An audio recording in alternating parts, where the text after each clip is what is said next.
Au début du mois d'avril 1974, le professeur de littérature espagnole, Ignacio Vega, fut chargé d'apprendre par cœur quelques 15 000 données concernant la résistance à la dictature militaire. Horrible et cruel, de la haine infâme. Pour accomplir cette tâche, il n'eut pas plus d'une semaine. École de la peine. Aussi fut-il amené à trouver un système mnémotechnique efficace. Il se rappela alors que pendant son adolescence, forcé par un pari, il avait dû apprendre par cœur la comédie de Calderón de la Barca, La vie est un songe, en 3 jours et 3 nuits. Il décida donc d'utiliser la pièce de Calderón comme repère mnémotechnique. Ainsi, derrière chaque vers fut caché le nom d'un militant, derrière chaque métaphore une adresse, derrière chaque strophe une opération militaire. Étant tombé dans un guet-apens quelques mois après, il fut forcé de tout oublier en quelques heures. 10 ans se passent entre la fin de son histoire et le début de la nôtre. On le retrouve au début de l'été 1984, à Valparaiso, où sous un faux nom, il a pris une chambre dans l'hôtel Paradis. 3 jours se sont passés avant qu'il puisse trouver un contact fiable. Ce contact lui a demandé de reconstruire dans les plus brefs délais le réseau perdu depuis 10 ans. Pendant une longue nuit, il a fait des efforts considérables pour se rappeler d'une seule strophe, d'un seul vers de la comédie La vie est un songe, sans y parvenir. Après une nuit interminable, il a pris la décision d'abandonner cette mission impossible. Pour se changer les idées, il ira au cinéma, plus précisément le cinéma de son enfance, malgré le risque certain d'y retrouver de vieilles connaissances. En sortant de l'hôtel, il rencontre un ami de son frère aîné qui, sur le coup, l'invite à déjeuner au cercle italien. Si rose, hépatique.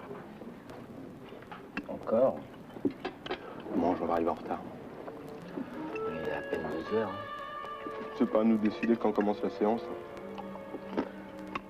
Quand mon frère était vivant, la première séance commençait à 2h30 pile, avec Flash Gordon. Ah, celui-là. RIP. Encore? Si rose. Il travaillait à la caisse d'épargne. Je me rappelle bien. C'est Zorro qui lui avait trouvé un emploi d'aide comptable. Ah, Zorro, c'est pareil, hein. Lui aussi.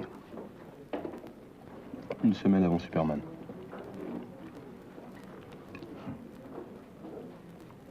Alors, il ne reste plus que moi. Ah, toi et Batman. Ah, lui, il a un cancer depuis 20 ans.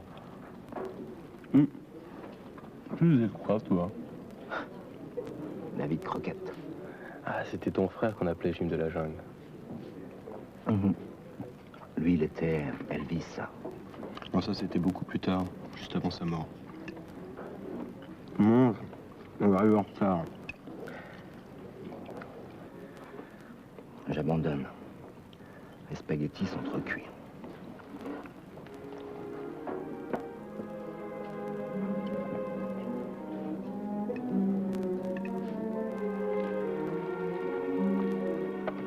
Les rues autour du cinéma sont vides.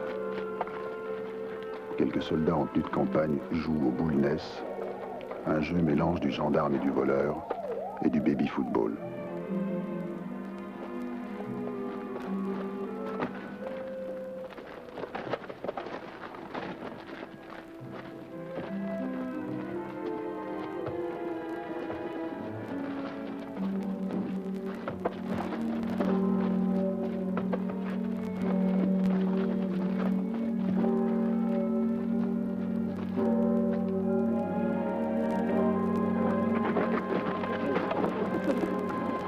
Il y a de la place à l'église, faut que j'y aille.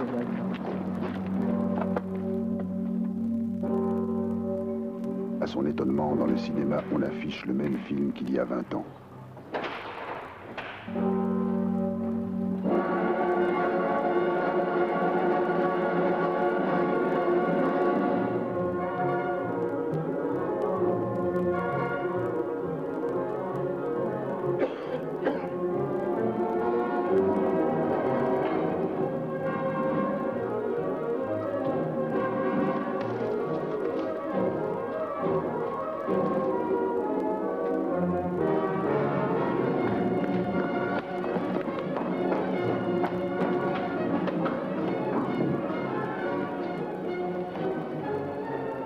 qu'il y a quelqu'un.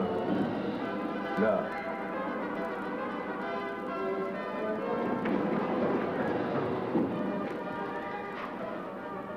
Mon pauvre ami, je crains que ce ne soit fini pour vous.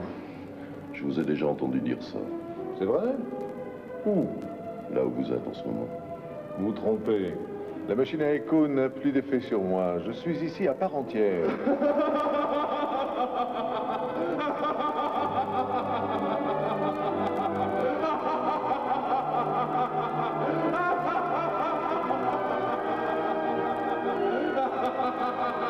Vous êtes fou! Ne riez pas, vous allez tout faire exploser! Ne bougez pas. Et dites à vos hommes de partir. Au moindre faux mouvement, je rirai. Et quand je commence à rire, je ne m'arrête pas.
Comment tu t'appelles? Moi? Oui, toi. Antoine.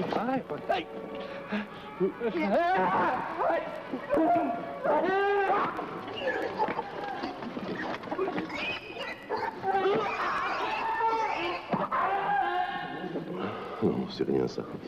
C'est pas grand-chose. J'en ai plein partout, j'en ai là. On m'a même coupé la langue et tout.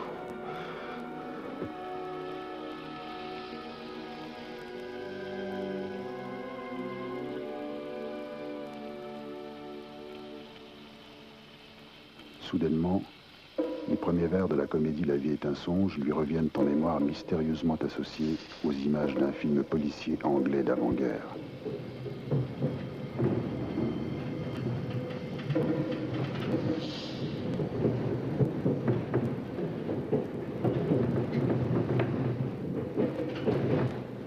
Violente hippogriffe.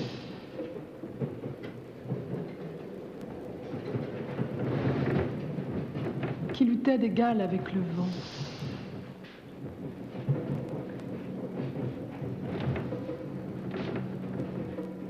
Comment veux-tu, rayon sans flamme,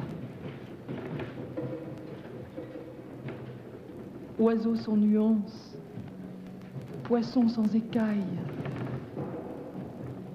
et bête sans instinct naturel,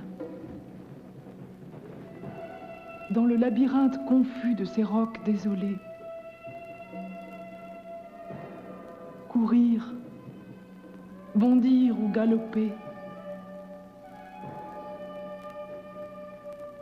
demeure et sois le phaéton des bêtes sur ce mont. Et moi,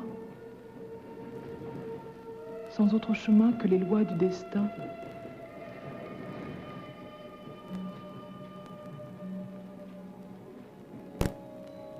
aveugle et désespéré,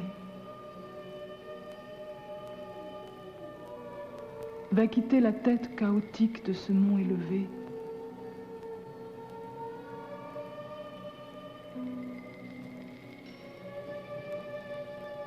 Car déjà le cercle de son front est brûlé par le soleil. Ô Pologne, tu accueilles mal l'étranger, si c'est avec du sang que tu écris son entrée sur ton sable, et qu'à peine arrivé,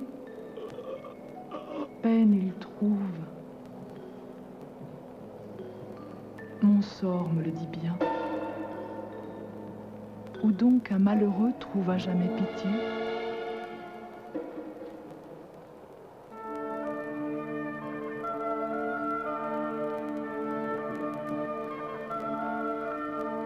Les images du film sont irrésistiblement attachées à d'autres images. Celles de son enfance, à des objets familiers, des jouets, des illustrations de livres de contes de fées.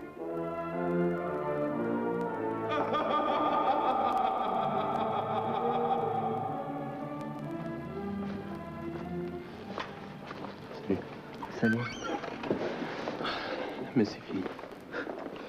Tu vois, ce film, je connais par cœur. Très gros plan.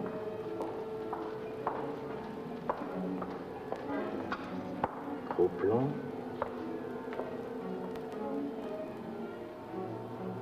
Plan d'ensemble. Plan américain. Chant. Contre-chant. Chant. Contre-chant. Chant. Contre-chant. Chant. Contre-chant. Chant. Contre-chant. Travelling. Travelling. Travelling. Travelling. Ça continue. Travelling. Travelling. Travelling. Travelling. Encore. Après, il y a une chanson. Je te la joue.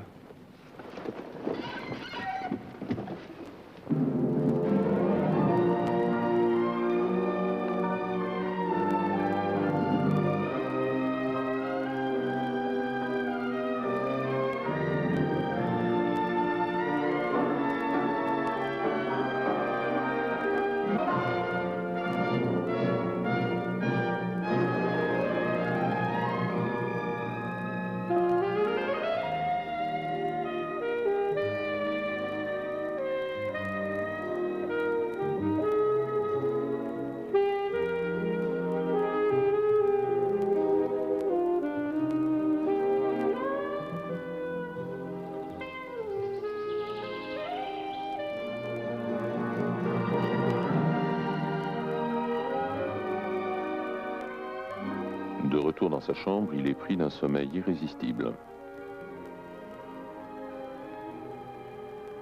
Demeure.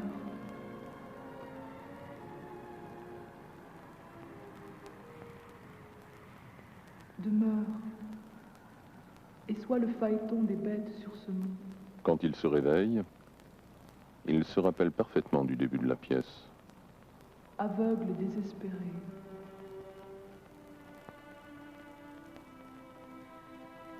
Dans sa tête, chaque vers s'évanouit et laisse voir un par un les noms des militants du réseau oublié. Certain d'être sur la bonne voie, il décide de retourner le lendemain même au cinéma. Et puis, avant même d'être entré dans la salle, subitement, l'amnésie s'empare de lui. Il ne reconnaît plus les lieux. Il ne sait plus où il est. Il est certain d'ignorer qui il est.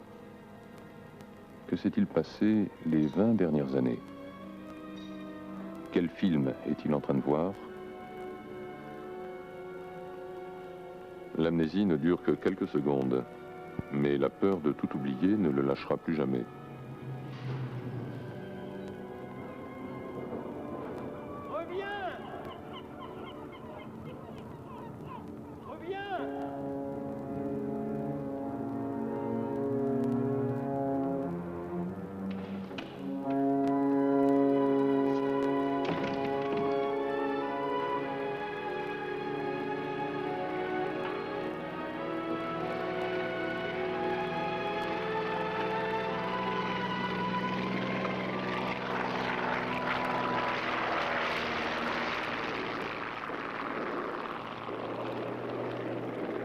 Je peux vous poser une question indiscrète?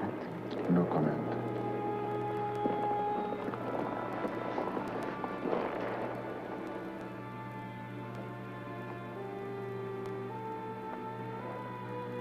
Mais vous étiez déjà là hier? Là où? Ici? Facile de dire ça. J'aurais pu dire la même chose de vous, par exemple. Et vous étiez là aussi avant-hier? Et quoi encore? Admettons que je sois là tous les jours. Je vous soupçonne de ne pas être le seul à venir ici tous les jours. Ça se voit? C'est une impression. Vous n'êtes pas différent de nous, vous non plus. Enfin, je veux dire par là, vous êtes différent des autres. C'est-à-dire, nous sommes pareils.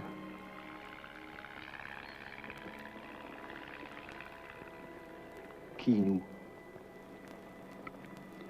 Nous, les Chiliens. Il y en a peu dans cette ville. Pas plus d'une dizaine. Et c'est quoi être chilien? C'est comme être mort. De quoi? De rire. Ah, tu vois, un Chilien a toujours une réponse à fleur de lèvres. Et les autres? Ils aiment regarder le clair de lune, si tu vois ce que je veux dire. Vous voulez dire les Argentins?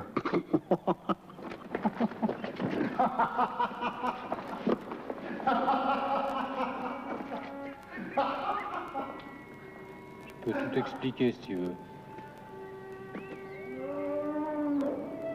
Il est toujours comme ça, votre copain? Oui, il est différent. Ici viennent tous ceux qui sont différents. C'est pour mieux se différencier des autres.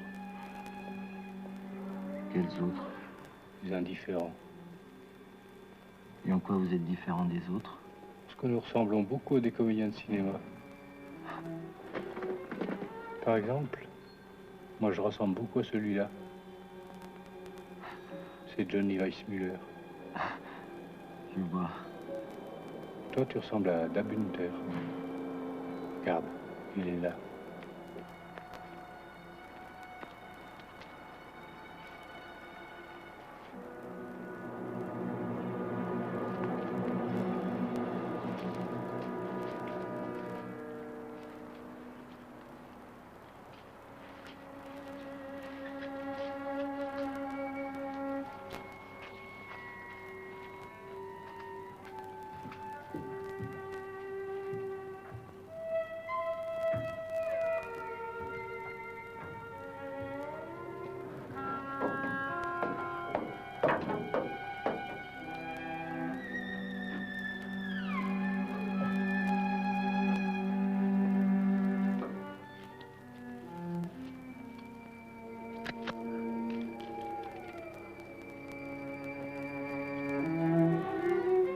Tu es comme nous autres. Tu devrais rester ici. Pour l'instant, j'y suis.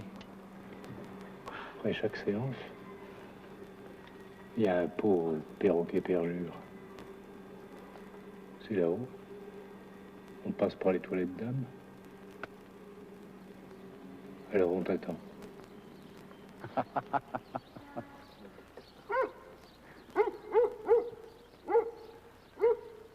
C'est pas la peine de vous cacher. Inspecteur.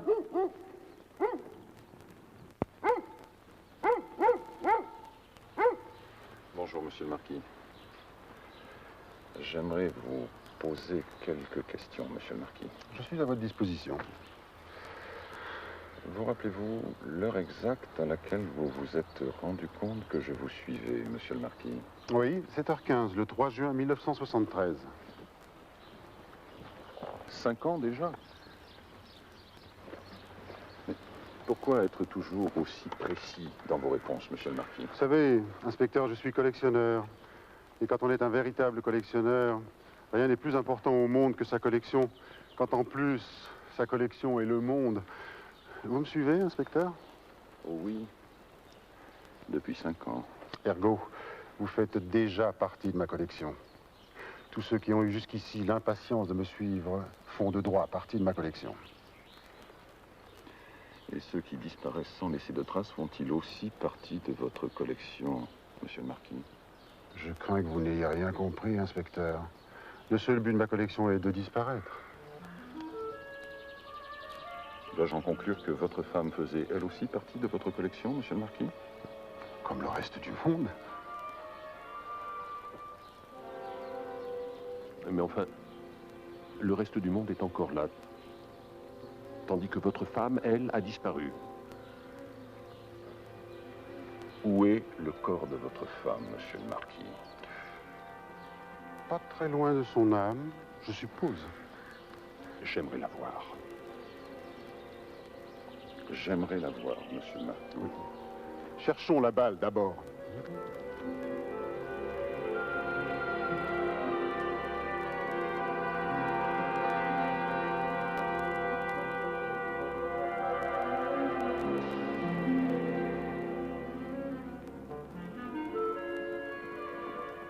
Après le film policier, on projette L'homme au masque de fer, un film qu'il est sûr d'avoir vu des dizaines de fois.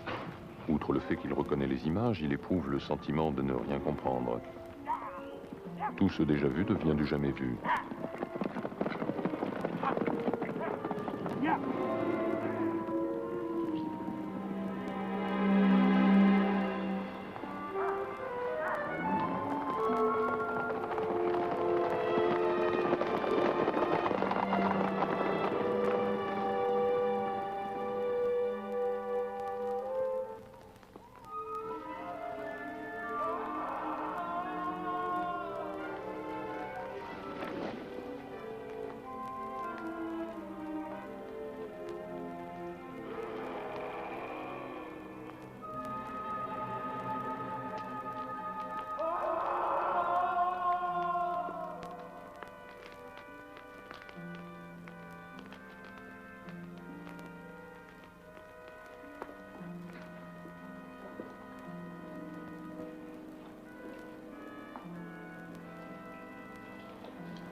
Vite, il se rend compte que ce sentiment d'étrangeté vient du fait que derrière l'écran, on est en train de frapper quelqu'un.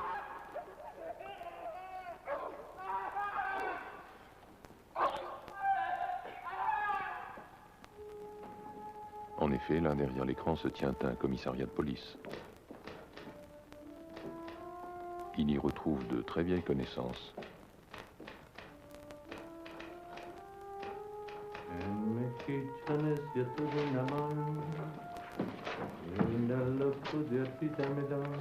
C'est vous, Vega? Oui. Par ici, les bières sont un petit peu moins tièdes.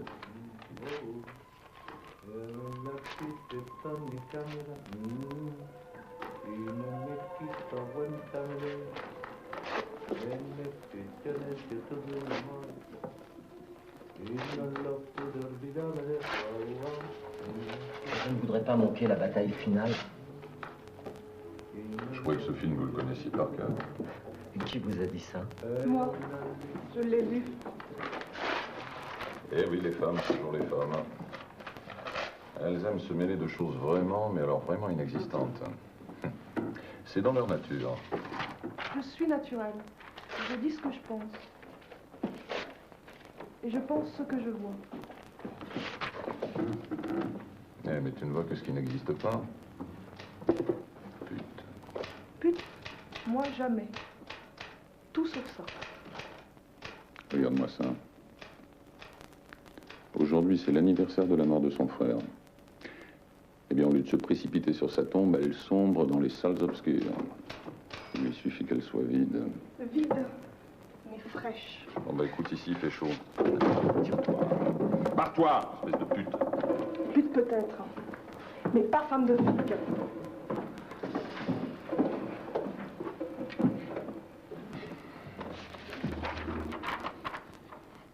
Qui est cette fille? Mon ex-femme. J'ai l'impression de la connaître. Eh oui, tu la connais depuis son enfance. C'est la sœur de Vina. Je vois. Et toi, si je crois bien comprendre, tu es le frère de Vega, non? Et vous? Devine. Non. Non, j'avoue que je ne vois pas. Regarde.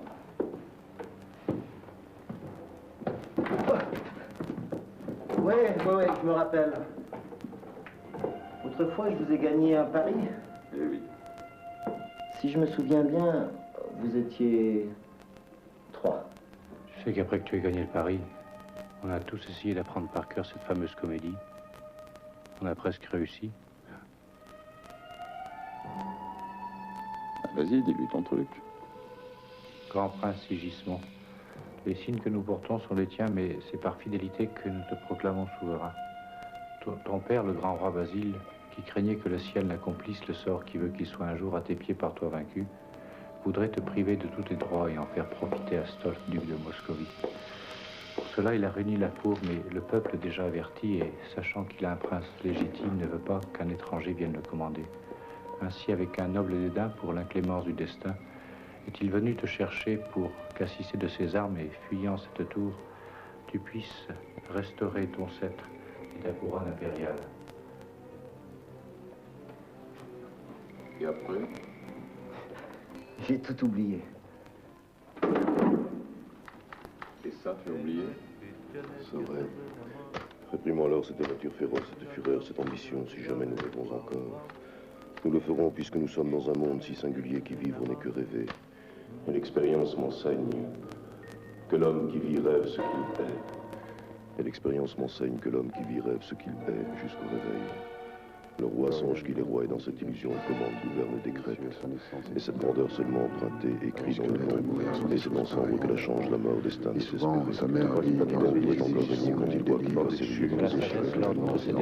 Le riche songe sa richesse de malheureux songe qu'il flamme sa misère et sa ainsi le feu soit illustré de soleil, lune, étoile, songe celui qui travaille, songe. Venons enfin à cette passion où je suis volcan, où je deviens Etna. Je voudrais arracher de ma poitrine des morceaux de mon cœur. Quelle loi, justice ou raison peut refuser aux hommes un si doux privilège, une exception si grande que Dieu l'a donnée à un cristal, à un oiseau, à une bête, à un poisson.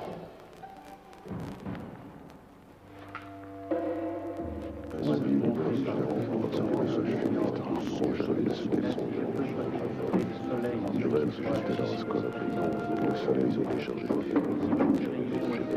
plus agréable. Qu'est-ce que la vie? Une folie. Qu'est-ce que la vie? Une illusion.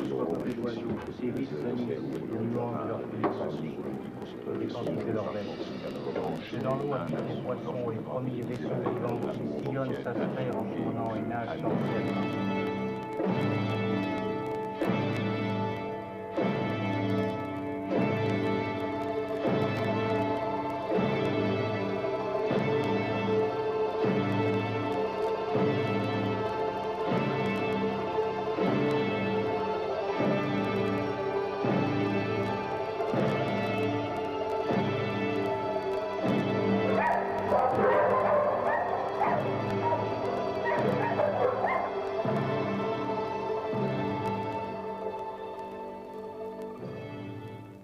Maintenant, il croit comprendre.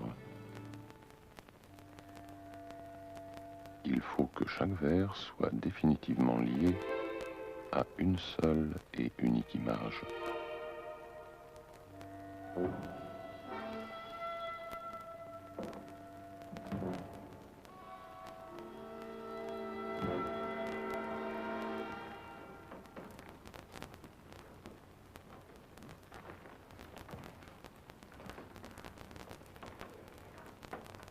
Quand je me suis marié, j'ai pris une chambre dans cet hôtel.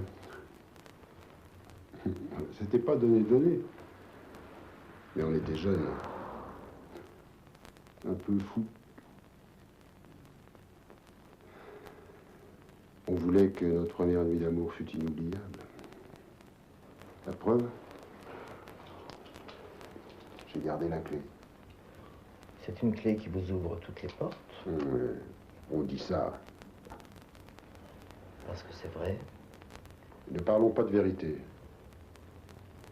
Vous mentez, là. Moi, je suis en train de mentir, alors... Bon, d'accord. On vous a jamais dit que vous étiez très très lourd à soulever? On aurait dit un mort. Et ça fait bien 300 mètres du cinéma jusqu'au paradis. C'est mon droit, en principe. La pesanteur serait-elle un droit?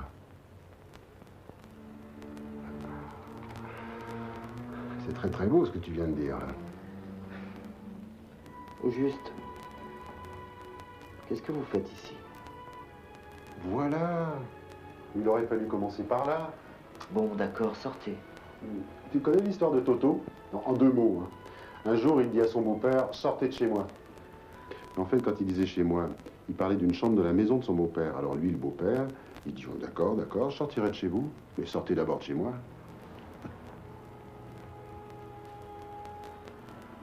Qu'est-ce que je suis en train de dire? C'est toi qui m'as raconté cette histoire. Il y a au moins 10 ans. Bon. J'oublie tout. Ouais. Allez. Allez, dehors.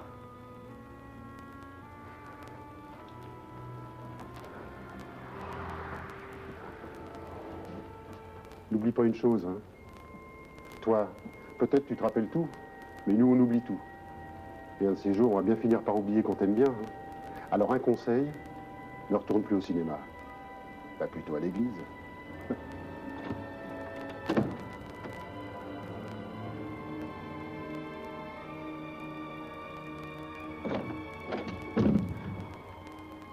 Le théâtre, c'est toujours mieux que le cinéma. La preuve, les églises sont noires de monde.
Tu es fou. Complètement fou.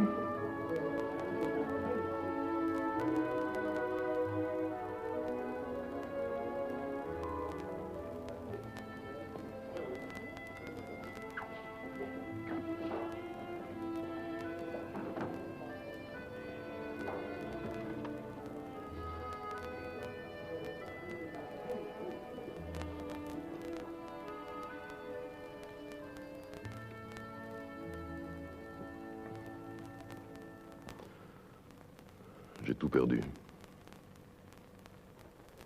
Ces paroles m'ont empli de crainte et de pitié. Qui a écouté mes cris?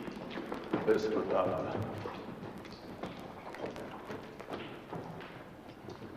Ce n'est qu'un infortuné, pauvre de moi, qui sous ses voûtes froides a écouté ta mélancolie. Je vais donc te donner la mort. Pour que tu ne saches pas que je sais que tu connais mes faiblesses. Rien que pour m'avoir entendu. Entre mes bras puissants, je vais te mettre en pièces.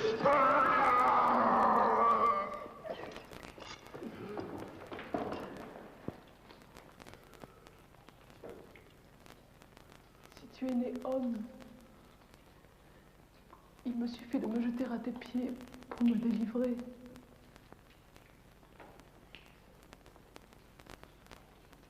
Ta voix a su m'attendrir. Ta présence me surprendre. Et ton respect me troubler. Qui es-tu? Bien qu'ici je sache si peu du monde. Car cette tour a été pour moi un berceau et un sépulcre. Et bien que depuis ma naissance, si cela est naître,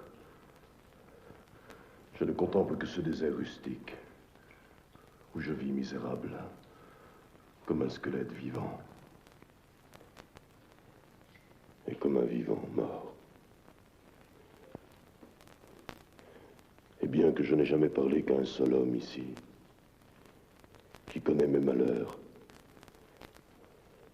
et par qui j'ai connaissance du ciel et de la terre.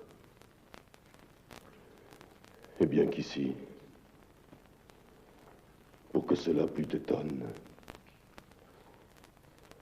et que tu me nommes monstre humain, parmi les ombres et les chimères, je sois un homme pour les fauves, et un fauve pour les hommes. Eh bien, quand des malheurs si grands, j'ai étudié la politique, instruit par les bêtes et guidé par les oiseaux, que des astres suaves, j'ai mesuré les cercles. Toi seul as pu surprendre passion dans ma colère, étonnement dans mes yeux, merveille à mon oreille. Chaque fois que je te vois, l'admiration se renouvelle. Et si plus te regarde, plus désire te regarder.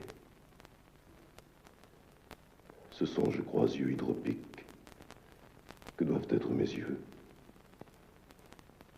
Car quand la mort est dans le boire, ils boivent ton corps. Et de la sorte, voyant que voir me donne mort, je suis mourant de te voir. Mais que je vois, et que je meurs, car je ne sais vaincu déjà si de te voir mort me donne. Ne plus te voir que me sera. Serait plus que mort de bête. Colère, rage et douleur forte. Ce serait mort. Et de ce sort j'ai pesé la rigueur. Car donner vie au malheureux, c'est donner mort à un heureux. Dans l'étonnement de te voir, dans la frayeur de t'entendre, je ne sais plus que te dire, comment te questionner. Je dirais seulement que le ciel m'a guidée en ce lieu pour que j'aie consolation. Si peut-être consoler le malheureux qui voit homme plus malheureux encore.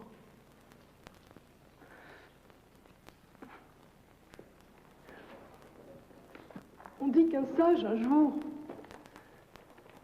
était si triste et misérable qu'il ne se nourrissait que d'herbes qu'il cueillait. Existe-t-il quelqu'un de plus pauvre et triste que moi? Lorsqu'il tourna la tête, il eut la réponse, en voyant qu'un autre sage recueillait les feuilles qu'il jetait.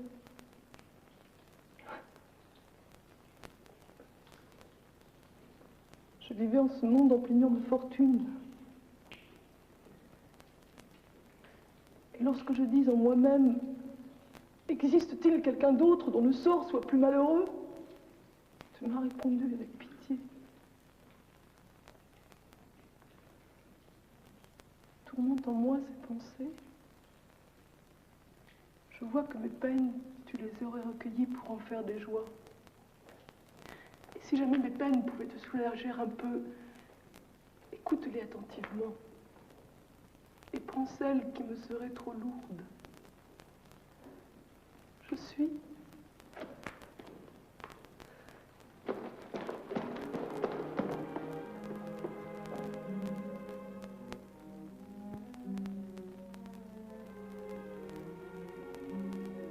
Le lendemain, il découvre que les derniers événements lui ont fait tout oublier.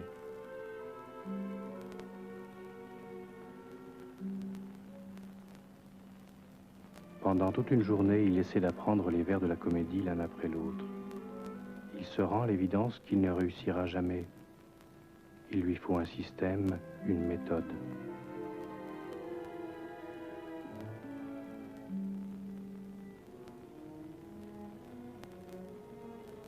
Maintenant, il va au cinéma tous les jours. Image par image, visage par visage, geste par geste, il entreprend la reconstruction de La vie est un songe.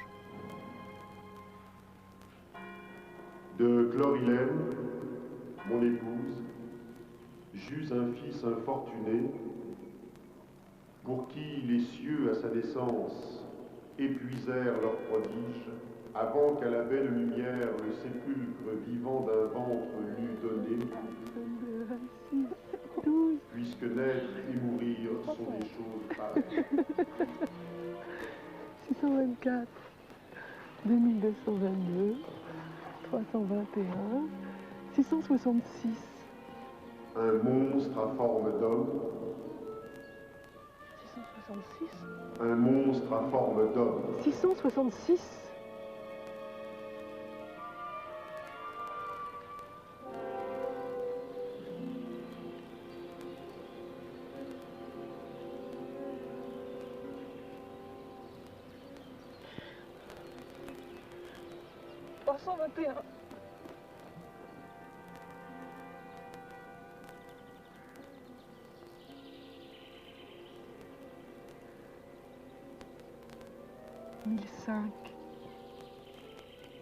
Il naquit sous un tel horoscope que le soleil teint de son sang se jeta avec acharnement en un duel contre la lune. La terre faisant obstacle, les deux flambeaux divins ne pouvant lutter corps à corps se battaient à pleine lumière. Ce fut la plus grande et ce fut la plus horrible éclipse que le soleil ait éprouvée depuis que par son sang il pleura la mort du Christ. Et l'ordre entier, noyé dans ces incendies vivants, put penser qu'il souffrait le paroxysme ultime. Cette fois, il a compris. Une image n'était pas suffisante. Il fallait quelque chose en plus. Il faut qu'un objet choisi arbitrairement puisse servir de pont entre l'image et le texte. Son regard se pose sur quelques objets qu'il a amenés comme souvenir de la maison de ses parents, morts récemment. In nomine Patri, Filioque, et Spiritus Sanctus. In nomine Patri, Filioque. Les cieux s'obscurcirent, In nomine Patri, et les édifices tremblèrent. Filioque, Les nuages pleurèrent des pierres, et Spiritus Sanctus. les pierres Filioque, pleurèrent. In nomine Patri, Les nuages et Spiritus tremblèrent. Les nuages pleurèrent des pierres, les fleuves roulèrent du sang. Sous cette planète où, signe misérable et mortel, Sigismond est né en donnant l'image de sa nature, il fit alors mourir sa mère, et sa férocité disait « Je suis homme, si d'abord je paie mal les bienfaits. » Il dort. Ne le réveillez pas.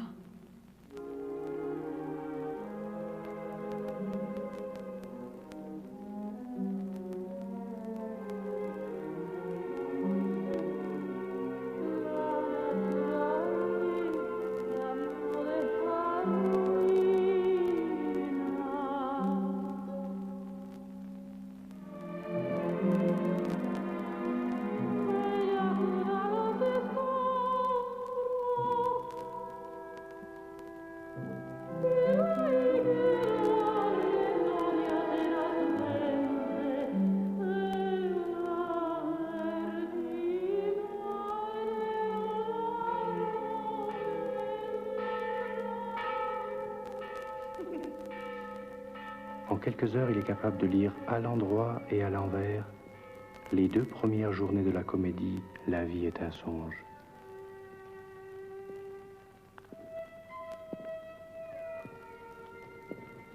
Moi, retournant alors à mes calculs, en eux et partout, je vois que Sigismond deviendra l'homme le plus féroce, le prince le plus cruel et le monarque très impie, dont le royaume deviendrait partagé et sans fin divisé, l'école des trahisons et l'académie des vices.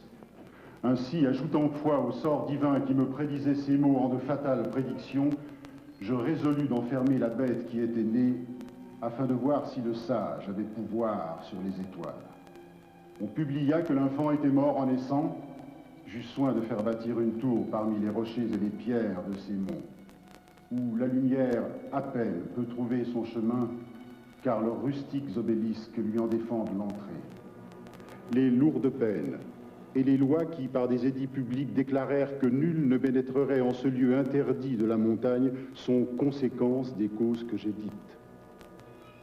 Et là, vit Sigismond, misérable, pauvre et captif, où nul autre que Clotalde ne l'a vu, fréquenté, entretenu. Il lui a enseigné les sciences, il l'a instruit dans la loi catholique, il a été le seul témoin de ses misères. Il y a donc ici 3 choses. D'abord que toi, Pologne, je t'estime tant que je veux te délivrer de l'oppression et du service d'un roi tyrannique, parce que ne serait pas un bon seigneur celui qui mettrait en si grand péril sa patrie et son empire. L'autre est de bien considérer que si j'ôte à mon sang le droit qui lui donne privilège humain et divin, ce n'est pas charité chrétienne.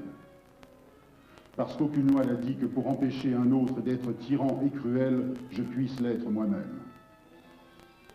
La 3e et dernière chose est de comprendre mon erreur d'avoir cru si facilement aux événements prédits.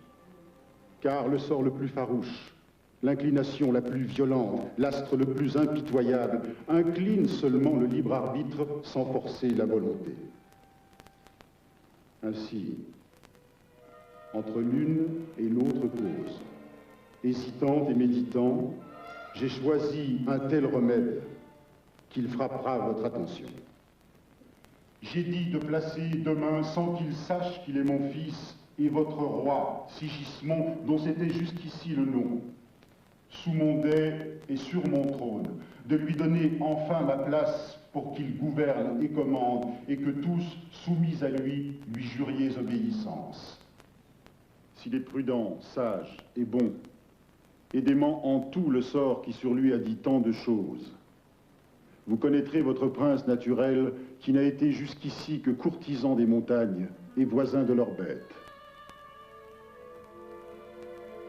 Mais au début de la 3e journée, tout s'arrête à nouveau. Désormais, ce sont les vers qui, liés à un objet, lui rappellent les événements de sa vie depuis longtemps oubliés. Et ces événements lui rappellent d'autres films oubliés. lesquels lui rappellent des noms de gens inconnus. Et tous ces noms, hélas, appellent le visage d'une femme qu'il aurait voulu oublier.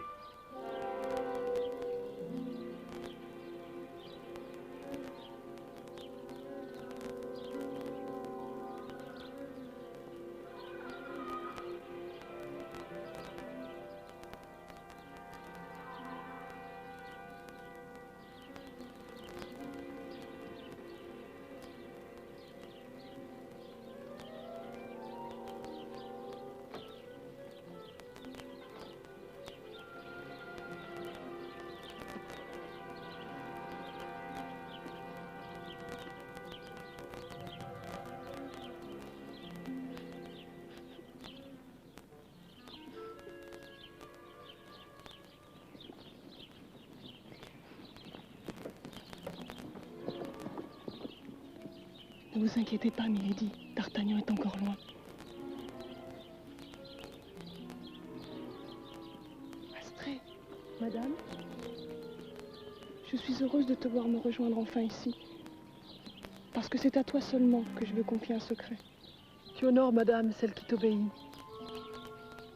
Depuis le peu de temps, Astrée, que je te connais, tu détiens les clés de ma volonté.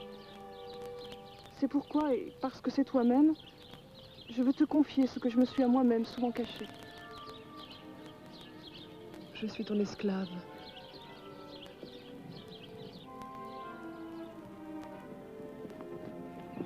Donc, pour parler brièvement, mon cousin Astolphe, qu'il suffise que je le dise mon cousin, car certaines choses se disent en se pensant seulement, doit se marier avec moi, si toutefois le sort permet que par un bonheur seulement soit racheté tant de malheurs. Je fus peiné qu'au premier jour, il porta suspendu à son cou le portrait d'une autre femme. Je le lui dis courtoisement. Il est galant, et il m'aime. Il est parti pour la porter ici. Mais cela me chagrine qu'il vienne ici me le donner. Reste là. Et quand il viendra, tu lui diras de le confier à toi. N'en dis pas davantage. Tu es ingénieuse et belle. Tu dois savoir ce qu'est l'amour. Voici le portrait, madame.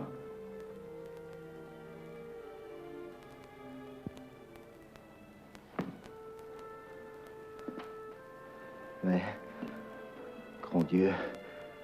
De quoi s'étonne votre Altesse? Pourquoi cette surprise?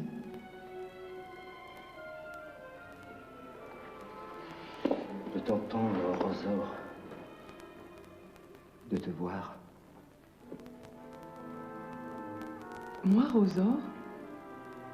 Vous vous trompez, Altesse, si vous me prenez pour une autre dame. Car je suis Astrée. Et mon humble personne ne peut mériter le bonheur de provoquer ce trouble en vous. J'en ai d'autres. Pardon? Des cicatrices. Il y en a 7 au total. Mais je n'en vois que 4, Rosor. Arrête de feindre. Celles-là, je les compte même pas. Parce que l'âme ne peut tromper. Et bien qu'en Astrée, elle te voit, c'est en toi, Rosor, qu'elle aime. Je ne comprends pas votre Altesse, aussi ne puis-je lui répondre. Tout ce que je lui dirais, c'est qu'Étoile, qui pourrait de Vénus être l'étoile, m'a commandé de vous attendre ici même et de vous dire de sa part de me remettre un portrait. Et cela est très raisonnable que moi-même je le lui porte.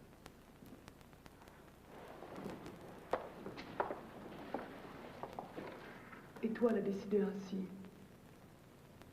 Car des choses les plus légères, quand même, je dois en souffrir. C'est Étoile qui décide. Quoi que tu veuilles, tu es forcé. Il y en a d'autres qui laissent des traces beaucoup plus profondes. Combien tu sais mal, Rosor. Que rien ne pourra effacer. Dissimuler. Dis à tes yeux que leur musique avec ta voix s'accorde. Car il est forcé que sonne faux. Et que monte, instrument si désaccordé. Je dis seulement que j'attends ce portrait. Et maintenant, il y en a 5. Tu veux voir les autres? Si ça ne vous embête pas trop. Je ne te crois pas. Les hommes détestent voir les cicatrices. Oh, ça dépend, vous savez. J'en ai quelques-unes aussi. Toi, c'est pas pareil. Avec les femmes, c'est différent. Puisque tu veux mener la tromperie plus loin, je te donnerai la réplique. Tu diras, Astrée, à l'infante, que j'ai pour elle tant d'estime que me réclamant un portrait, il me paraît très peu galant de le lui envoyer. Aussi, pour qu'elle l'estime et l'apprécie, je lui envoie l'original. Et tu sauras le lui porter, puisque tu le portes avec toi et que tu te portes toi-même. Vous les avez vraiment, ces cicatrices? Autant que j'ai de sœurs.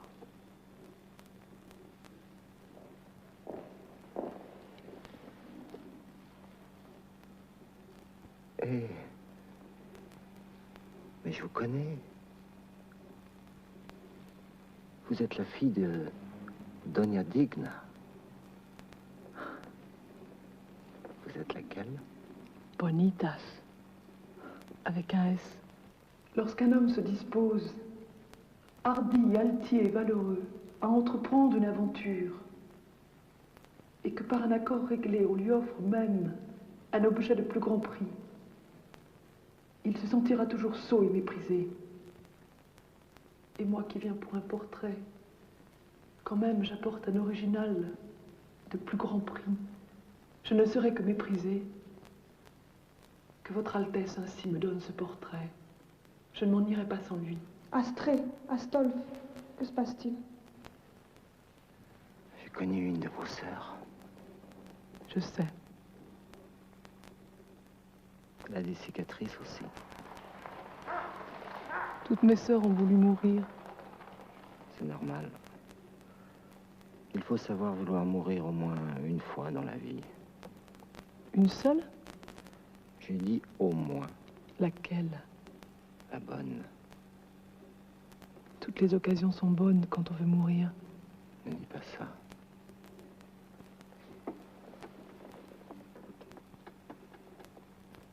Je t'aime.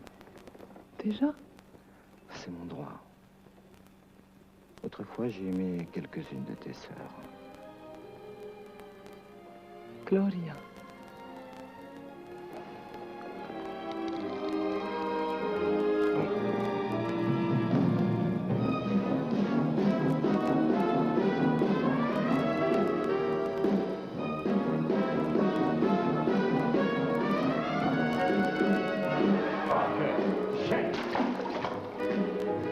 Et Maria Virtù.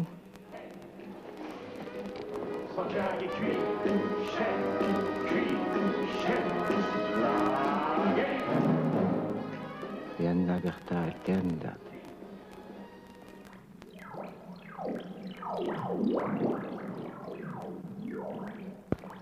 On allait toutes devenir des reines.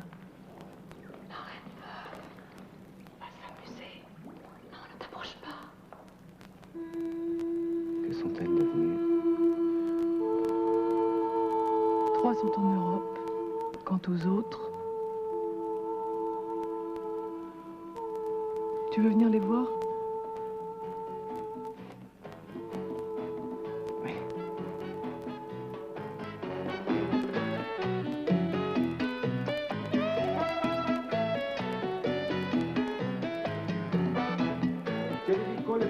Carlo Guerrero, teléfono.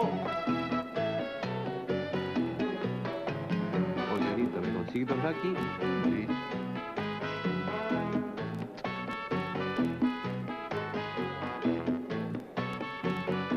Parece que lo han trasladado al Puerto Regional. Anita, ¿y Miss Lucky? Anita, Miss Lucky. Carlo Guerrero, teléfono. Je ne vois pas grand-chose. C'est parce qu'il n'y a plus de piles. Il faut des piles suisses, mais il n'y en a plus. Les miennes ne marchent pas non plus. Tu veux que je t'en trouve des bonnes? Si ça ne vous embête pas trop. J'aime ça. Je ne sais pas encore. Tu as reconnu mes sœurs? Elles sont toutes là. Celle qui marche toute seule. Celle qui danse toute seule. Et celle qui chante toute seule. Et toi? Et moi, je suis avec toi. Non? Et avec ma meilleure amie. On ne se ressemble pas, mais on est inséparables. Ça t'étonne?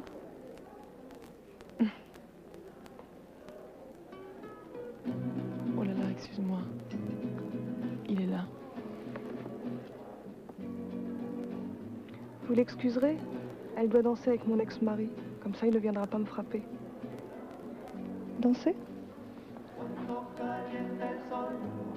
Aquí en la playa siento tu cuerpo vibrar cerca de mí. Es tu palpitar, es tu cara, es tu pelo, son tus besos, me estremecen. Il vous frappe souvent? C'est pas de sa faute, il est allergique. Donc il vous frappe. Faut se mettre à sa place. Il a horreur des tétons. Et quoi? Tout ce qui ressemble à des tétons lui donne des crampes. Une cordillère, par exemple. Rien qu'à l'idée qu'il y ait une cordillère juste à côté d'ici, ça le rend malade. Autrefois, il arrachait les tétons des détenus. Maintenant, c'est interdit. Alors il me frappe. Mais moi, je me venge. Alors je deviens cultivée. Je sais tout sur la vie et l'œuvre de Richard Wagner. Mais votre mari, il a des tétons, lui aussi. 4, dont un cancéreux. C'est affreux. Pourquoi? Wagner en avait plus de 2. Et Mathilde de Wessenbock aimait ça. Vous savez qui est Mathilde de Wessenbock?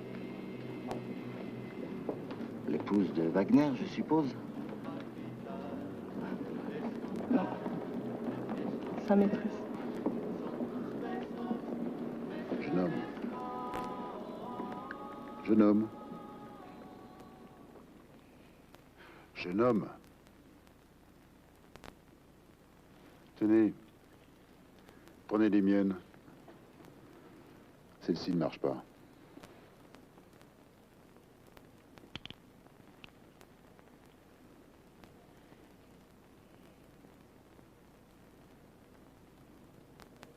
C'est vrai.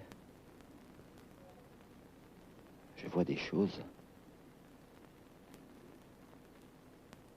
Je vous vois tous complètement nus. Mais personne n'a de tétons.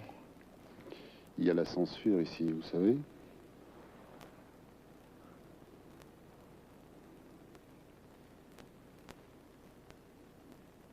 Mais vous devenez transparent. Je ne vois que des squelettes. Continuez. Oui, continuez. Persévérez. Continuez. Persévérez.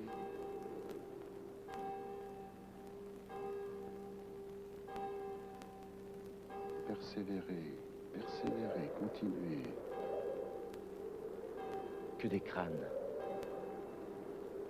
Et puis? Plus rien. Et psst. Oh. Eh ben alors, tu faisais un cauchemar? Je rêvais que vous m'aviez tué. Après la mort, je me trouvais sur une plage. Vous étiez tous là. Ça peut arriver à tout le monde. Fais pas attention à ce qu'il dit. Il veut te faire peur. Tu crois que tu as encore des choses à lui dire? Il doit rester encore un peu de pisco quelque part. Non, non, non, non, non, non, non. Jamais pendant le service. Vous n'étiez pas si tatillon autrefois. Ah, mais c'est qu'on a changé, hein. C'est plus du tout pareil. Quand je pense à tout ce que j'ai pu te faire. Il confond tout. Tu n'as rien fait du tout. Tu vas pas me dire que j'ai rien coupé à ce type-là? T'as qu'à vérifier. Eh ben, vas-y. Fais voir. Eh ben allez, enlève ton pantalon. Regarde-moi ça. Et non, il a failli le faire. Normal, et tu fais peur à tout le monde. Je sais plus ce que je fais. Non, c'est vrai, tout d'un coup, je me vois 10 ans en arrière. Je sens la joie qui monte. Puis je vois que tout est fini. Là, j'ai beaucoup changé.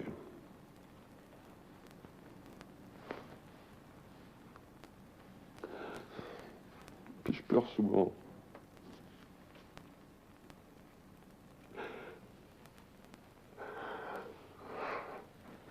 Il devrait rester encore un peu de pisco quelque part. Bon. Bon, t'as rien trouvé? Regarde. C'est tout ce que j'ai pu récupérer chez moi. Je les garde en souvenir. Eh, t'as pas besoin de ça pour te rappeler de certaines choses. Rien d'autre? Rien. Je comprends, hein. Tout est là. Ton chef avait raison, hein. C'est la tête qu'il faut couper, pas les couilles. Eh, on y va, j'ai soif.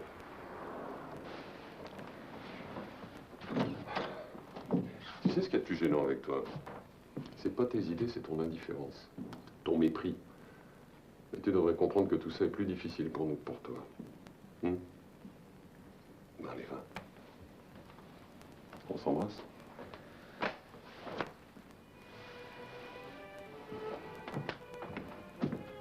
Ok, moi aussi, hein.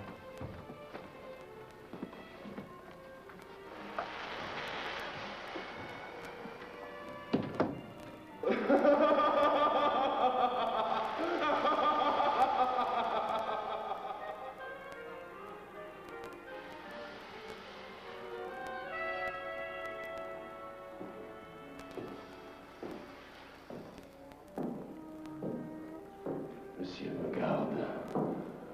Que vois-je? Le ciel me garde. Qui suis-je?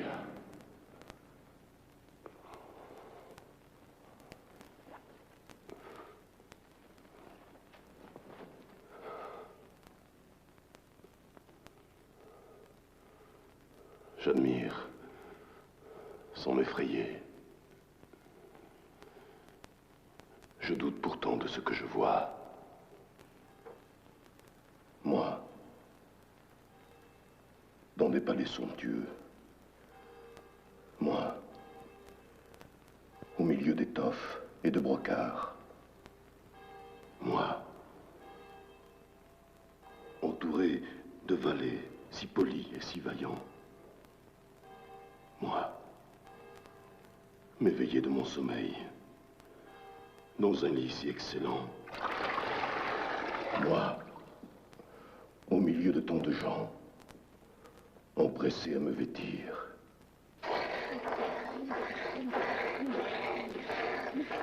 Viens jouer avec nous, viens jouer avec nous.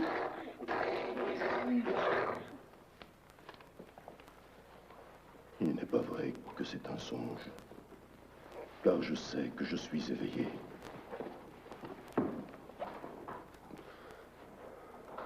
Et moi, ne suis-je pas Sigismond? Mais fin ciel, à cette illusion.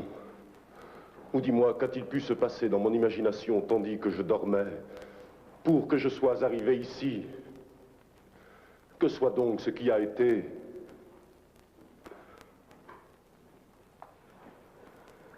Mais qui me fait ainsi raisonner?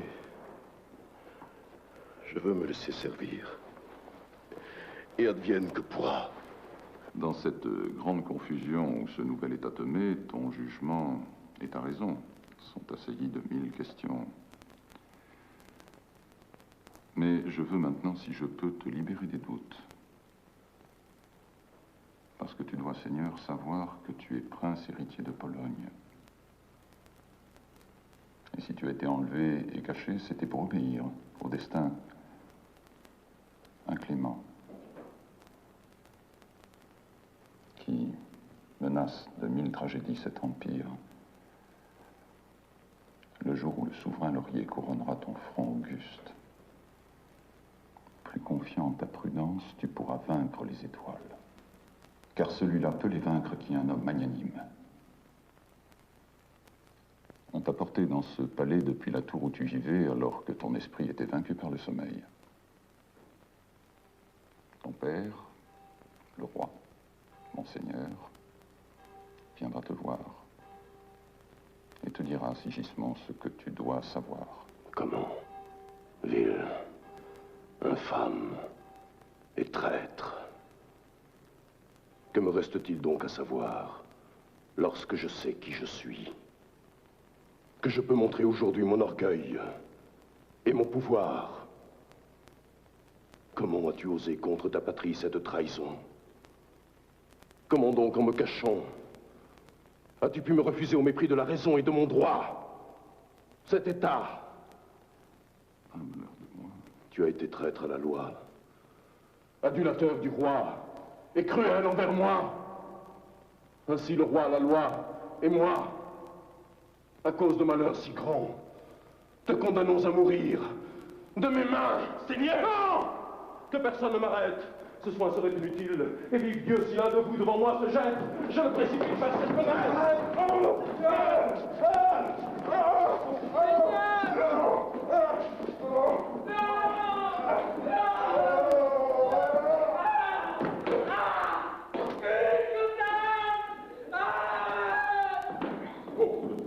Quel orgueil, maintenant tu montres sans savoir que tu fais un songe.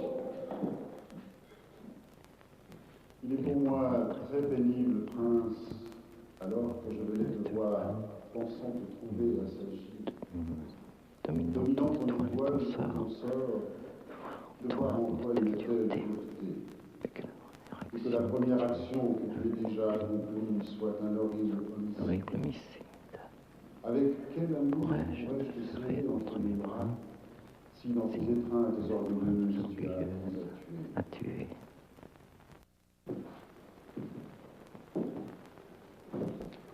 Ainsi moi qui vois entre tes bras l'instrument de cette mort et qui regarde ce lieu sanglant, je m'écarte de tes bras. Et alors que je pensais, comme par un lien d'amour, tenir ton cou enlacé, je repars sans t'embrasser, car tes bras me font frémir. Je peux vivre sans ces caresses, comme je l'ai fait jusqu'ici. Parce qu'un père qui contre moi agit avec tant de rigueur, dont le caractère ingrat m'écarte de son chemin, qui m'élève comme un fauve et me traite comme un monstre, et qui recherche ma mort, peut bien me refuser ses bras s'il m'interdit d'être un homme. Plût au ciel que jamais je ne fusse venu vers toi. Je n'aurais pas ainsi entendu ta voix, ni enduré ton insolence. Si tu ne m'avais jamais tendu les bras, je ne me plaindrais pas de toi. Mais après me les avoir donnés, tu t'es écarté de moi. Parce que si donner l'action la plus noble et la plus singulière, reprendre après avoir donné, est l'action la plus basse. Voilà donc comment tu me remercies d'avoir fait de toi humble et pauvre captif.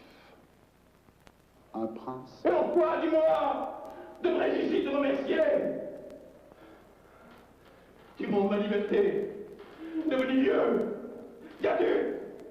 En moi, que me laisses-tu? Me donnes-tu plus de ce qui est à moi?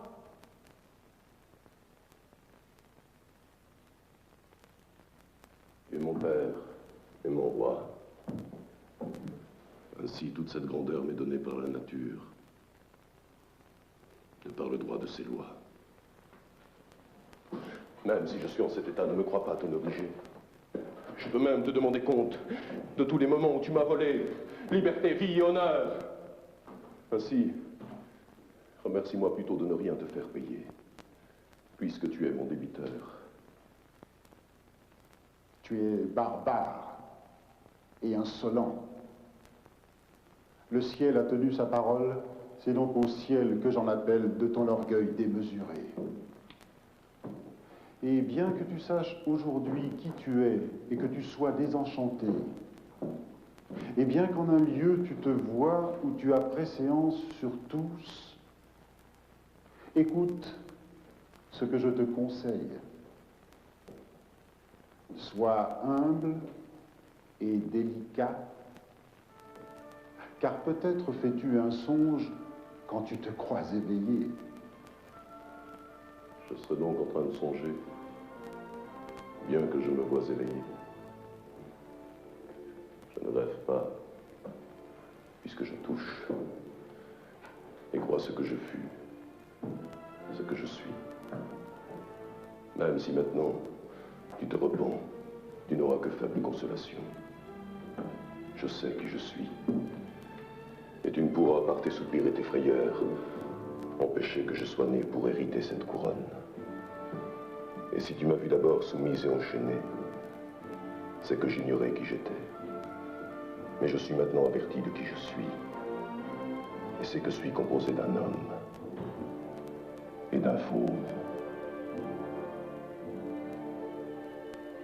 Le plaisir est une flamme brillante que le premier souffle de vent réduit en cendres. Je m'appelle Ramon Menendez Pidal.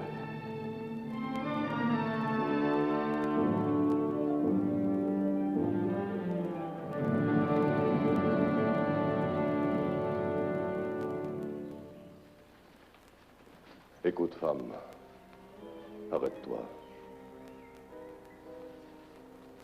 Ne joins pas le crépuscule et l'Orient en fuyant dès le premier pas. Car l'Orient dans l'Occident réuni et la lumière dans l'ombre froide, tu seras assurément la syncope du jour. Mais que vois-je donc là? Ce que je suis en train de voir. Je doute et je crois. J'ai déjà vu cette beauté une autre fois. J'ai vu ces honneurs et cette majesté réduits dans une étroite prison. J'ai maintenant trouvé ma vie. Femme, car ce nom est le plus galant que puisse prononcer un homme. Qui es-tu? Puisque sans t'avoir jamais vu, je te dois adoration. Et tellement désir par ma foi te conquérir que je crois maintenant t'avoir vu. Qui es-tu, femme si belle? Je dois dissimuler. Je ne suis l'étoile qu'une pauvre servante. Ne dis pas cela. Dis plutôt le soleil par la flamme duquel cette étoile vit. Car c'est de tes rayons qu'elle reçoit son éclat. J'ai vu au royaume des senteurs régner sur les communes fleurs la divinité de la rose qui, pour être la plus belle, était leur impératrice. J'ai vu, parmi les pierres fines, et dans la docte académie de leur mine, le diamant l'emporter, et être leur empereur pour être le plus brillant. Et en ces belles cours de l'inquiète république des étoiles, j'ai vu au premier rang Vénus, la reine des étoiles. La vie est une blessure absurde. Et dans les sphères parfaites, où le soleil convoque l'assemblée des planètes, je l'ai vu présider, lui, qui est le plus grand oracle du jour. Alors comment, si parmi les fleurs et parmi les étoiles, pierres, cygnes, planètes, les plus belles dominent, as-tu servi une beauté moins grande, puisque tu es et la plus belle et la plus grande? Soleil, Vénus, diamant, étoile et rose. J'accepte tes hommages, mais la science de mon silence y répond. Quand la raison se trouve si malhabile, parle mieux, Seigneur, qui mieux se tait. Ne va pas t'éloigner. Attends. Comment peux-tu rejeter ainsi mon esprit dans la nuit? Je supplie votre Altesse de m'en donner le droit. Partir avec cette violence, ce n'est pas supplier, mais prendre un droit. Donc, si tu me le refuses, je le prendrai. Tu sauras qu'au que de courtois, je deviendrai grossier. Parce que toute résistance est un poison cruel à ma patience. Alors quand ce poison sera rassasié de fureur, rigueur et cruauté, et vaincra ta patience, il ne pourra et n'osera m'offenser. C'est seulement parce que tu veux voir si je l'ose que devant ta beauté, je perdrai ma frayeur. Car c'est par naturelle inclination que je veux vaincre l'impossible. Aujourd'hui, j'ai jeté de ce balcon un homme qui disait que je ne pouvais faire chose pareille. Et ainsi, pour voir si je le peux, j'oserais aussi bien jeter ton honneur par la fenêtre.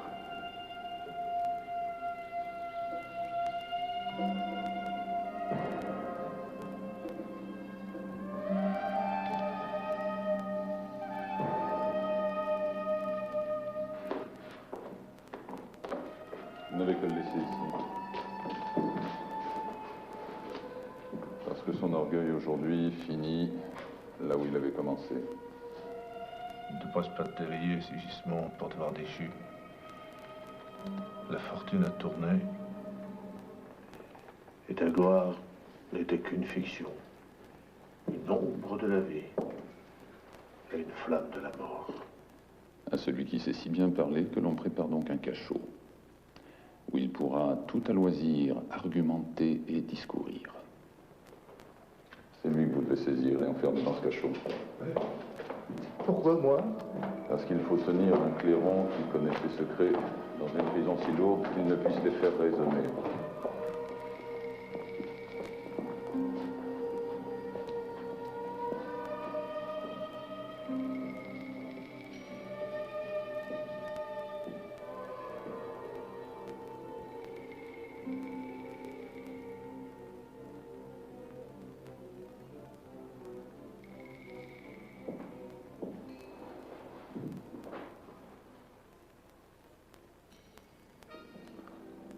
Sire, c'est ainsi que votre Majesté se présente.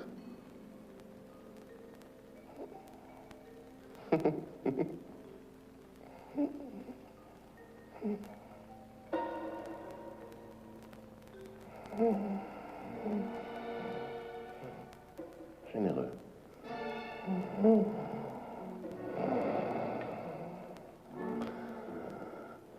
Sera le prince qui châtiera le tyran.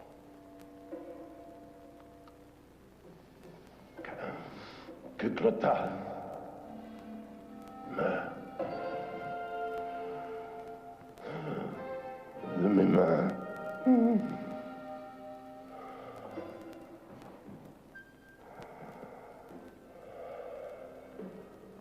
Que mon père baise mes pieds.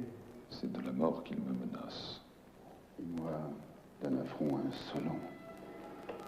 Il veut me prendre la vie. Il veut me voir à ses pieds. Que monte sur la vaste scène du grand théâtre du monde.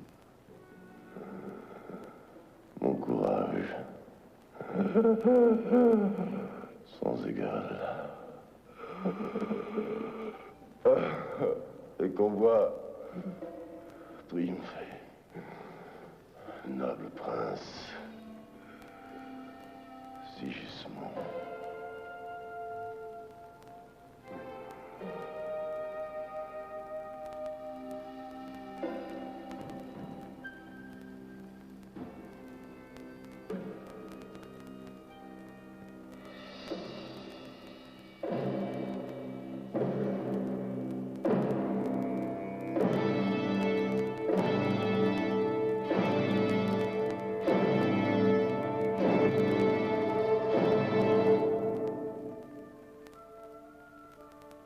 C'est vrai.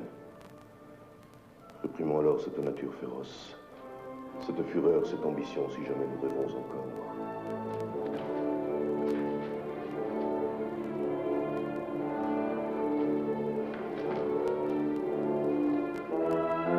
Dans un autre monde, vous auriez moins de mal à suivre le fil de mes pensées.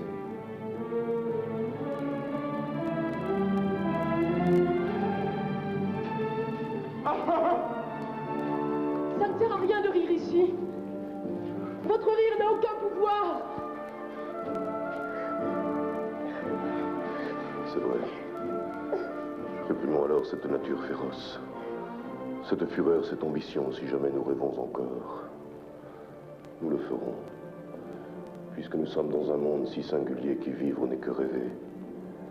Et l'expérience m'enseigne que l'homme qui vit rêve ce qu'il est. jusqu'au réveil. Le roi songe qu'il est roi. Et dans cette illusion, il commande, gouverne et décrète. Et cette grandeur seulement, empruntée, écrite dans le vent, et c'est en cendre que la change la mort, destin désespéré. Qui donc voudrait encore régner quand il voit qu'il doit s'éveiller dans le songe que fait la mort? Le riche songe à ses richesses qui ne lui offrent qu'inquiétude. Le malheureux songe qu'il souffre sa misère et sa pauvreté. Il songe celui qui prospère, songe celui qui travaille, songe qui insulte et outrage. Car dans ce monde, enfin, tous songent seulement ce qu'ils sont et jamais nul ne le comprend. Je rêve que je suis ici, emprisonné, chargé de fer. Et j'ai déjà rêvé que j'étais en un séjour plus agréable. Qu'est-ce que la vie? Une folie.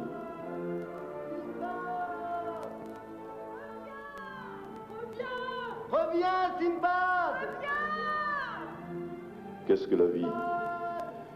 Une illusion, une ombre, une fiction. Et le plus grand bien n'y est rien, car toute la vie est un songe. Et les songes ne sont que des songes. Je suis là. Grand prince Sigismond, les signes que nous portons sont les tiens, mais c'est par fidélité que nous te proclamons souverain. Ton père, le grand roi Basile, qui craignait que le ciel n'accomplisse le sort, qui veut qu'il soit un jour à tes pieds par toi vaincu, voudrait te priver de tous tes droits et en faire profiter Astolphe, duc de Moscovie. Pour cela, il a réuni la cour. Mais le peuple déjà averti et sachant qu'il a un prince naturel, ne veut pas qu'un autre vienne le commander. Ainsi, avec un noble dédain pour l'inclémence du destin, est-il venu te chercher en ta prison pour qu'assisté de ses armes et fuyant cette tour, tu puisses restaurer ton sceptre et ta couronne impériale en l'arrachant à un tyran. Allons, sors, car dans ce désert, une grande armée assemblée de bandits et de plébéiens t'acclame, et déjà la liberté t'attend. Écoute sa voix.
Est-il un roi plus malheureux? Un père plus persécuté? Ça te fait rien d'être tombé si facilement dans un piège? Strictement rien. Tu t'y attendais? Oui. Je m'y attendais. Bravo. Déjà, ton armée est vaincue, reflue, sans ordre et sans guide.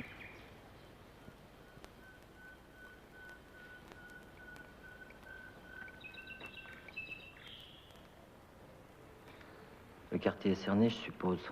Pas exactement. Mais j'ai demandé le privilège de m'occuper de toi. Qu'est-ce que tu attends? La fin du film. Je te tuerai pendant le baiser final. Scène d'amour m'ennuie mortellement. C'est dommage. J'avais presque fini par apprendre par cœur cette fameuse comédie.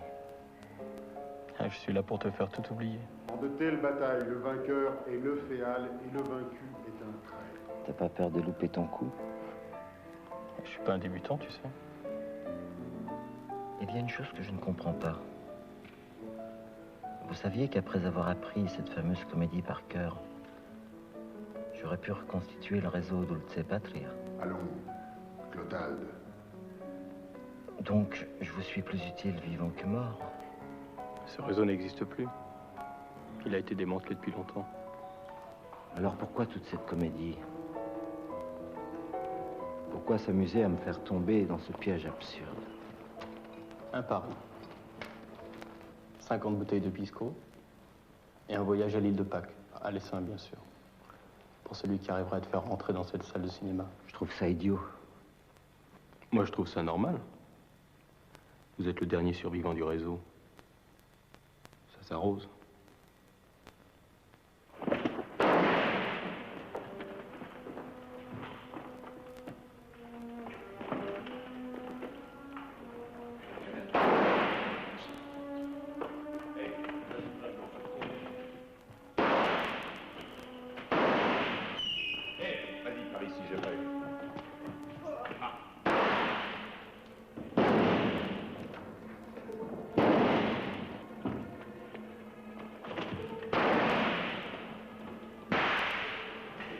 Tu vas voir mon revolver?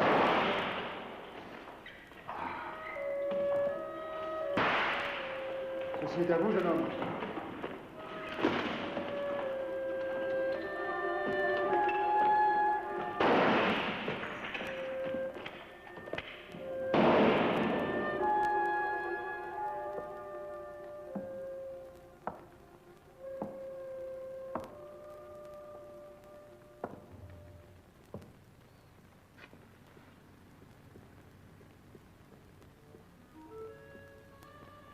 Ça y est, celle-là, elle est pour toi. On ne peut rien faire? À mon avis, t'es bon pour la cour de Mordormont. C'est aussi grave que ça? Désormais, rien d'aussi grave ne pourra t'arriver. Enfin, je suis quand même content de t'avoir rencontré. Comment tu m'as reconnu? C'est facile. Ta chemise. Ah. Tu te rappelles de ma collection de chemises? C'est ton goût immodéré pour les chemises qui t'a perdu. C'est vrai. Mais tu sais, j'ai toujours été fidèle à mes caprices. Et voilà qu'à la fin, toutes mes chemises m'ont suivi dans l'au-delà.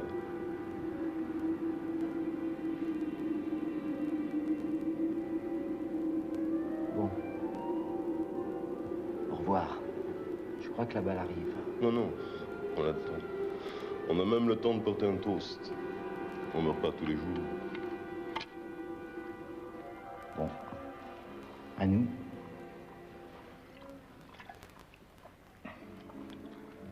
Et à l'empereur, quand même.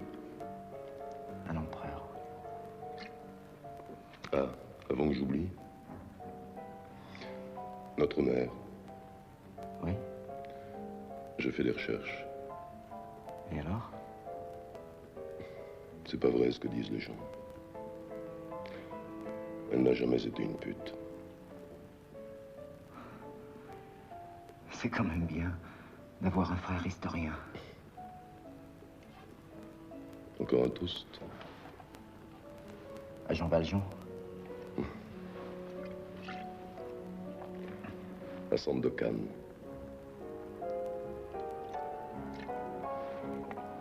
À Long John Silver.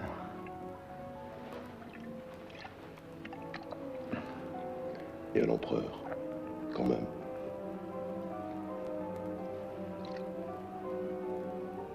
Alors, cette balle n'arrivera donc jamais? Tu veux dire quelque chose en attendant? Quoi, par exemple? Je sais pas. J'ai la revue au quai. Non, merci. C'est trop tard. Alors, l'État et la Révolution, Lénine? Non, merci. C'est trop tôt. Et d'ailleurs, voici cette balle qui arrive.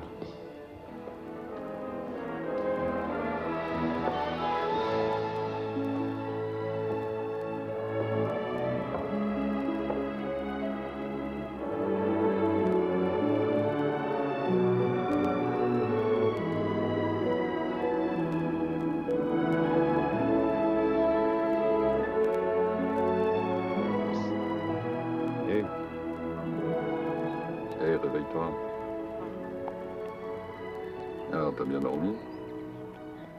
J'ai encore rêvé de ce cinéma. Ah oui, moi aussi, je rêve souvent de salles obscures. Au début, il paraît que c'est normal. Après, ça se calme. Après? Oui, enfin, façon de parler. Mais qu'est-ce que vous êtes en train de faire? Un pique-nique? C'est beau, hein? C'est toujours beau quand les deux amis se rencontrent. Alors, t'as fait de beaux rêves? J'ai rêvé que j'étais vivant. Vivant? Ça doit être affreux, non? Un peu. Viens, regarde. Tu vois? C'est ce que j'appelle un vrai coucher de soleil. C'est pas un coucher de soleil, ça. C'est une guerre nucléaire. Une guerre? Où ça? En Europe, je suppose.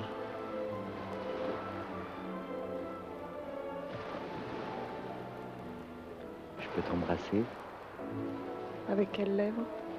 avec les lèvres de l'âme. J'ai eu peur. J'ai cru que tu croyais au corps. Pourquoi? Ça te gêne le corps? Non. Mais ça n'existe pas. Et j'ai horreur des superstitions.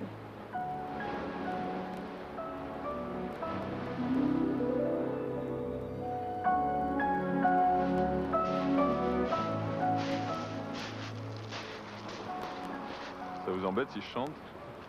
Non, pas maintenant. Mais c'est pour effrayer les nudistes, ils ont horreur de voir les fantômes. Chevalier de la table ronde, goûtons voir si le vin est bon. Chevalier de la table ronde, goûtons voir si le vin est bon. Goûtons voir, oui, oui, oui. Goûtons voir, non, non, non, goûtons voir si le vin est bon. Mort aux nudistes. Chevalier de la table Goûtons voir, oui, oui, oui. Goûtons voir. Mort aux nudistes. Goûtons voir. Mort aux nudistes.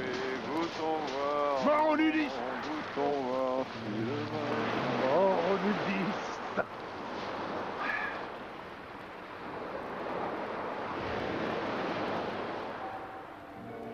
Alors, ça te plaît d'être mort?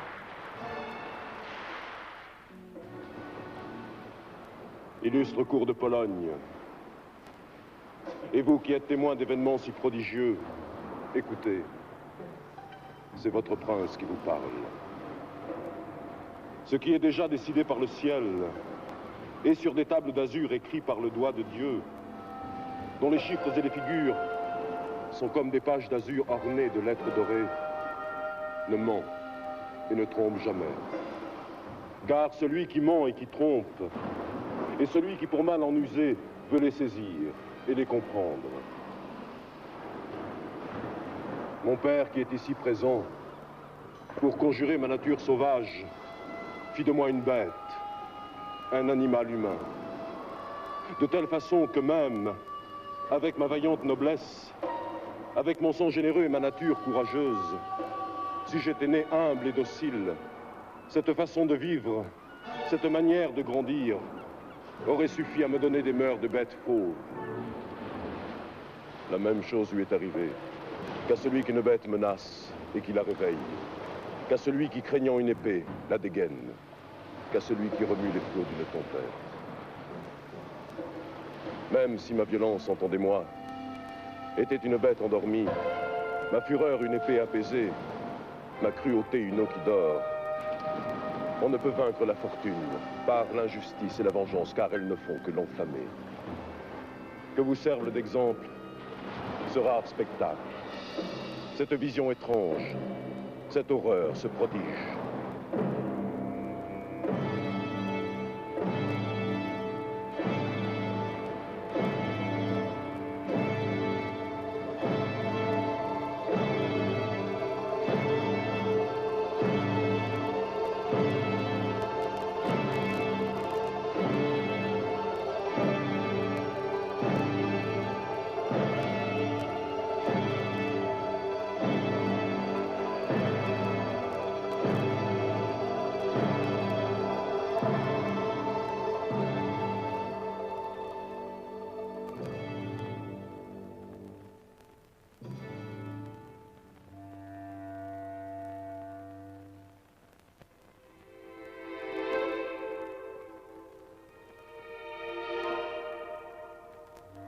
Thank you.